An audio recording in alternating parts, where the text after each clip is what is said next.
DJ, what's the best way to fight backing up while countering? You said Barboza switches too much backing up, and what do you mean by that? Okay, first, there is no best way to fight backing up. There's no best way to fight in any situation. There's only good ways and effective ways that different people can come up with. Their styles are different. Different people can make different things work. But good ways of backing up, at least that I see, while countering, there's the Muay Thai way, very similar to what Mirbek Taisimov does.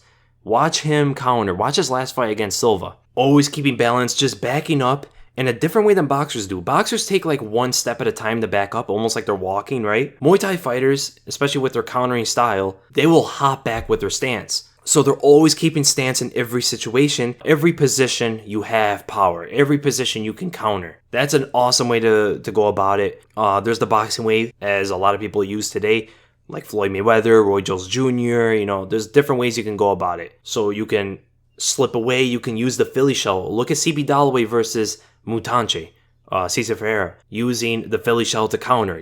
Shoulder roll on the shot, land the right, left hook.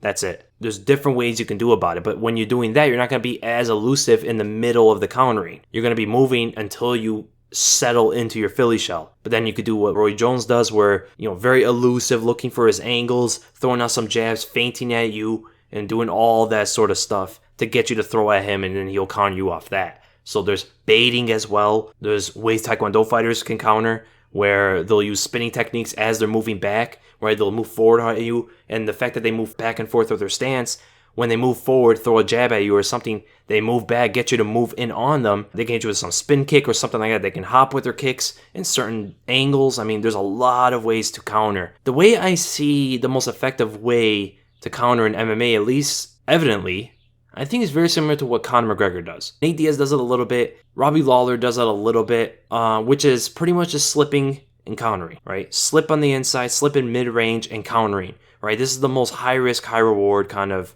countering style. You have to be very good with timing, very good with precision. If you don't slip with the mere centimeters off of those punches or kicks, you're going to get caught, right? So you got to be right in there.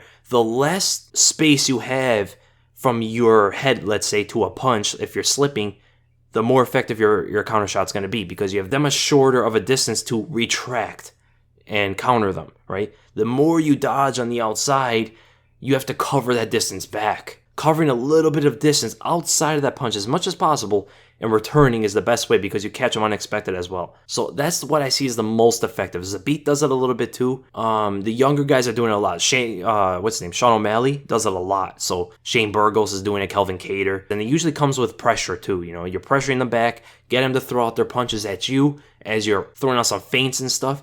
Slip, counter. Robbie Lawler did that to, Rory McDonald.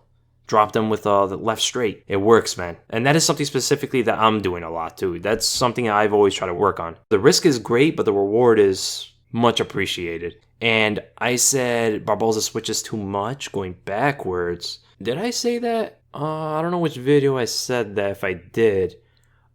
Switches stances like southpaw to orthodox, or switches to parallel stance. I think I probably said something about parallel stance. What he does is he will switch to a parallel stance and start shuffling and skipping and all this stuff left and right and stuff. But he usually moves in one direction, which makes it very obvious and very predictable. Able to cut him off pretty easily sometimes.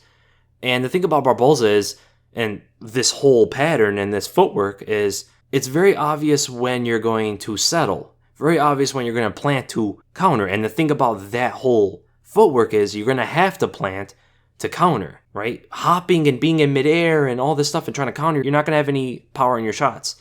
So you're going to have to sit on your punch at some point. And when you sit, there's a change in your footwork that the opponent's going to notice. They're going to notice you trying to counter now. So that's a big thing about Barboza. And also, Barboza wings out punches too much, right? He almost panics with his counters. Makes it very easy for opponents to get on the inside of that or even time it. But the footwork in itself is very easy to time for opponents, right? That's why I said with like Mirbek Taisimov, he's always moving in his stance. He's always ready to counter you. Barboza needs to settle the counter, whereas Taisimov is always settled to counter. Besides those very small milliseconds where he's mid-air with his hop. But that's an excellent question.